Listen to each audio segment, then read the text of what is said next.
Assalamualaikum warahmatullahi wabarakatuh. Waalaikumsalam Waalaikumsalam warahmatullahi warahmatullahi wabarakatuh. wabarakatuh. Perkenalkan, kami dari kelompok 2 dengan nama kelompok yakni Fast on Fire, Fase D Elemen Bhinneka Tunggal Ika, yang beranggotakan saya sendiri Fitri Nur Aziza dan rekan-rekan saya. Saya Ardela Putri dengan NIM 240524. Dan saya Trizanda Pianasari dengan NIM 24052138. Di sini kami akan mempresentasikan media visual proyektif yakni PPT dengan tema Keberagaman Bangsa Indonesia dalam Bhinneka Tunggal Ika. Baiklah, untuk materi pertama akan disampaikan oleh rekan saya, yakni penjelasan tentang tujuan pembelajaran. Kepada Adela, kami persilahkan. Baiklah, di sini pertama kita akan bahas apa saja tujuan pembelajaran pada materi ini. Nah, ada dua tujuan utama. Yang pertama itu anak-anak diharapkan bisa memahami dan menunjukkan berbagai bentuk keberagaman di Indonesia, seperti suku, agama, dan budaya dalam semangat Bhinneka Tunggal Ika.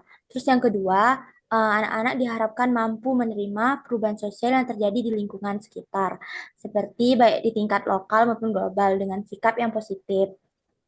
Next. Nah, selanjutnya kita masuk ke pengertian keberagaman.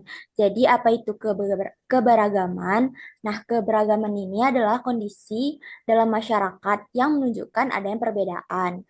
Perbedaan ini bisa bermacam-macam seperti perbedaan suku, agama, ras, budaya, bahkan perbedaan dalam kehidupan sosial. Nah, contoh itu di Indonesia sangat banyak suku seperti Minangkabau, Jawa, Batak, dan lainnya. Itu semua termasuk ke dalam keberagaman. Jadi, sangat penting untuk kita pahami bahwa keberagaman itu tidak bisa dihindari. Justru keberagaman ini adalah ciri khas bangsa Indonesia. Karena kita Indonesia itu sangat unik karena memiliki banyak perbedaan seperti contohnya suku tadi, tapi kita tetap bersatu. Terus, next. Kita masuk kepada semboyan apa itu Bhinneka Tunggal Ika. Nah, Bhinneka Tunggal Ika ini berarti kita berbeda-beda tetapi tetap satu. Nah, walaupun kita memiliki perbedaan seperti suku, agama, ras, dan budaya, kita tetap satu sebagai bangsa Indonesia. Nah, semboyan ini nih mengajarkan kita untuk saling menghargai perbedaan agar tetap bersatu dan terjaga. Seperti dalam kehidupan sehari, kita bisa menerapkan dengan tetap berteman tanpa membedakan suku, agama, serta saling menghormati satu sama lain. Sekian penjelasan dari saya. Selanjutnya saya berikan kepada teman saya. Baiklah, terima kasih Ardela atas penjelasan dan pemaparan materinya. Selanjutnya yaitu materi tentang bentuk keberagaman di Indonesia yang akan dijelaskan oleh saya sendiri. Seperti yang kita ketahui bahwa Indonesia itu bukan cuma luas wilayahnya, tapi juga luar biasa isinya.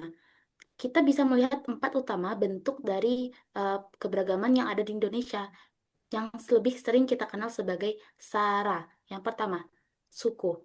Suku kita punya lebih dari 1.300 suku bangsa yang tersebar dari ujung Aceh sampai Papua. Jadi, meskipun kita semua orang Indonesia, kita punya latar belakang adat dan bahasa daerah yang berbeda-beda. Inilah yang membuat kita punya banyak sekali tarian dan lagu daerah. Seperti yang kita, kalau teman-teman ketahui, ada berapa eh, apa saja suku yang misalnya teman-teman ketahui, ada Minang, kemudian ada Batak, ada Jawa, ada Melayu, dan hingga Betawi.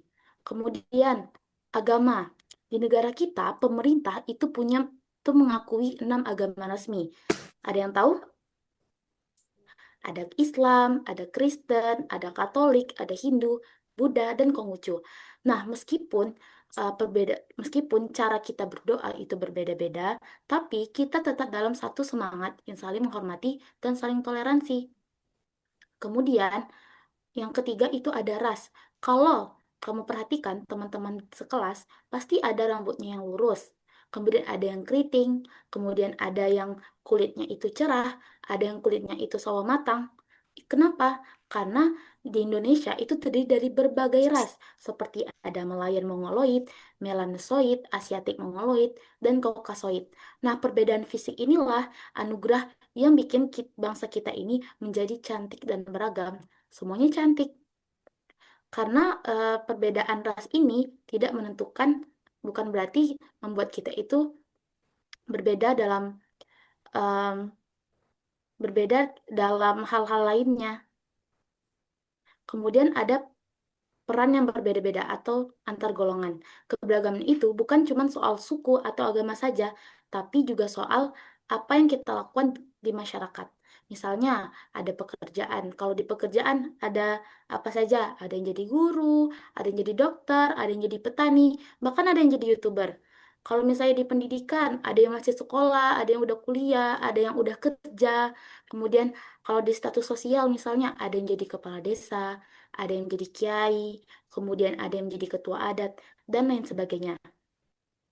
Nah, walaupun kita berbeda-beda, tujuannya tetap sama. Kita harus menjaga persatuan di Indonesia, seperti yang telah dijelaskan oleh teman saya tadi, seperti semboyan kita, Bhinneka Tunggal Ika, berbeda-beda tetapi tetap satu jua.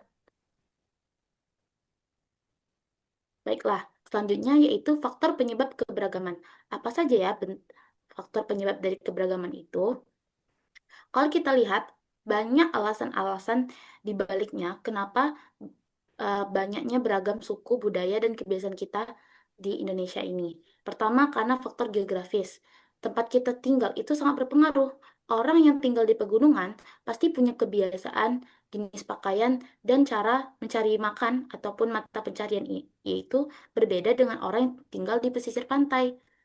Kemudian, uh, negara kita juga yaitu negara kepulauan. Artinya, antar satu pulau dengan pulau yang lain pasti juga punya ciri khas masing-masing. Selanjutnya yang kedua itu ada faktor agama, yaitu keyakinan yang berbeda-beda, menciptakan keberagaman dalam cara beribadah, perayaan hari raya, hingga nilai-nilai kehidupan yang dijalankan saat dalam kehidupan sehari-hari. Artinya kalau kita lihat keyakinan kita yang berbeda-beda, pasti cara perayaan hari besar kita juga pasti berbeda-beda.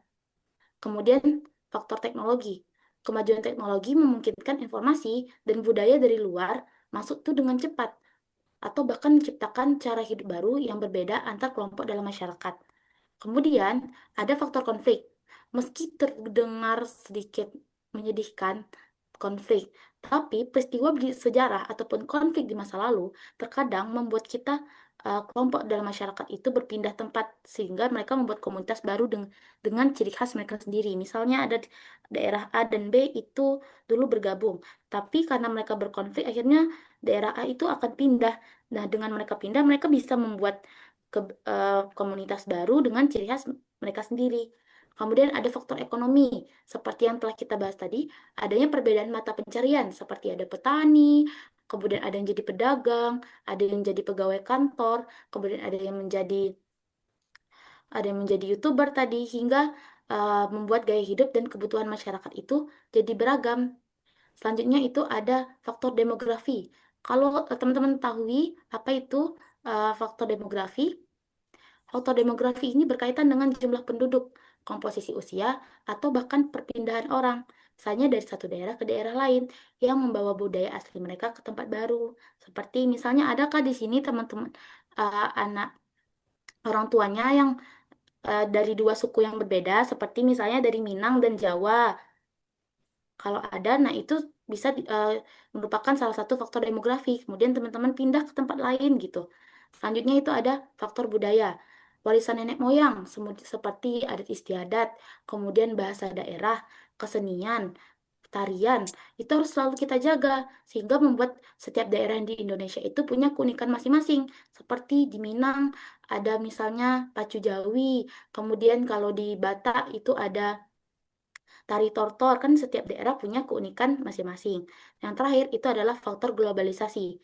Interaksi kita dengan dunia internasional membuat budaya asing dan bercampur dengan budaya lokal, sehingga bisa menciptakan tren ataupun gaya hidup baru yang beragam.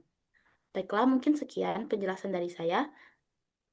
Selanjutnya, materi selanjutnya yaitu tentang dampak dari keberagaman akan dijelaskan oleh Trizanda. Kepada Trizanda, waktu dan tempat kami persilahkan.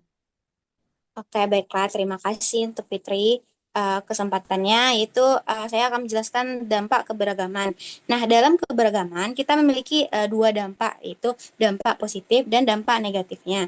Yang dampak positifnya yang bisa bisa ketahui dari keberagaman yaitu memperkaya budaya kita. Tentunya dengan keberagaman, beragam itu kan banyak ya. Jadi kita dapat untuk budaya kita semakin kaya lagi dengan keberagaman budaya, misalnya budaya kita ada budaya Minang, budaya Batak, budaya Jawa, dan lain sebagainya, itu dapat memperkaya budaya kita lagi kan. Yang kedua yaitu meningkatkan kreativitas. Nah, dengan banyaknya keberagaman yang ada di Indonesia itu sangat meningkatkan kreativitas kita.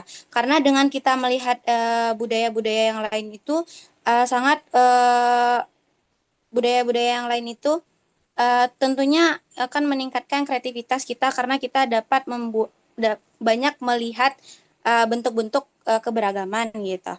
Nah, yang terakhir yaitu memperkuat persatuan.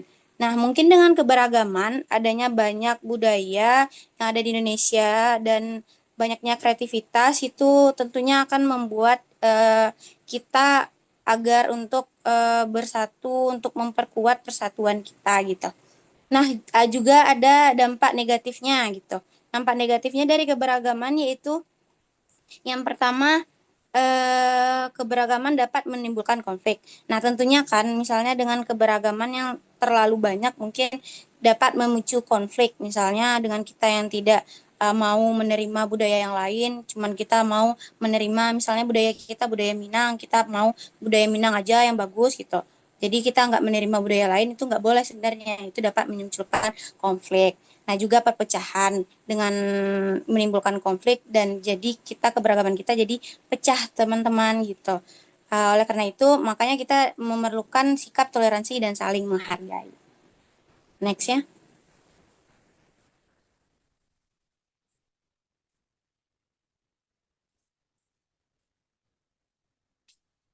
Nah, jadi ada beberapa contoh sikap keberagaman kita.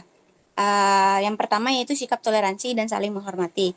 Nah, dengan banyaknya keberagaman yang ada di Indonesia ini, tentunya kita harus saling menerapkan sikap toleransi ya teman-teman.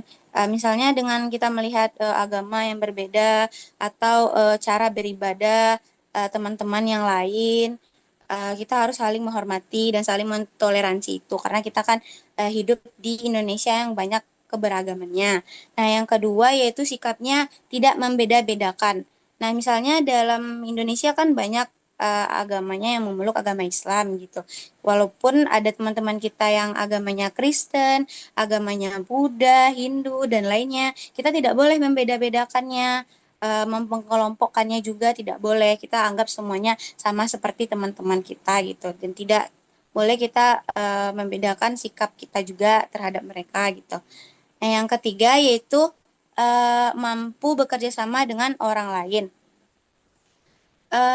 Jadi walaupun kita berbeda atau agama kita berbeda atau bentuk fisik kita berbeda, kita harus tetap bekerja sama agar keberagaman di Indonesia ini bisa lebih kuat lagi gitu.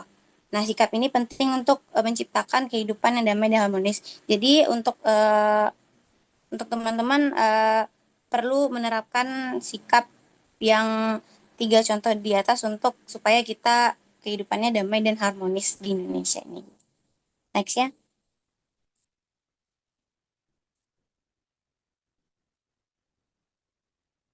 Nah, mungkin dari kesimpulan dari materi yang telah dijelaskan dari teman-teman yang tadi dan saya juga, yaitu kesimpulannya keberagaman itu merupakan kekayaan bangsa Indonesia yang harusnya kita jaga. Dan dengan pedoman yang tadi disampaikan oleh teman saya tadi, yaitu Bhinneka Tunggal Ika, berbeda-beda walaupun tetap satu, itu sangat penting untuk diterapkan agar persatuan dalam Indonesia ini keberagamannya tetap satu gitu dan masyarakat dapat hidup rukun meskipun memiliki banyak perbedaan.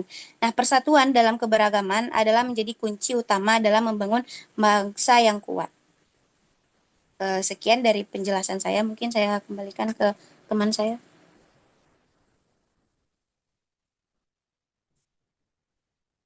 Baiklah, terima kasih kepada Trizanda atas pemaparan materinya. Mungkin cukup sekian pemaparan materi media visual pembelajaran proyektif dari kelompok kami. Lebih dan kurangnya kami mohon maaf. Wabillahi taufiq wal hidayah. Wassalamualaikum warahmatullahi wabarakatuh.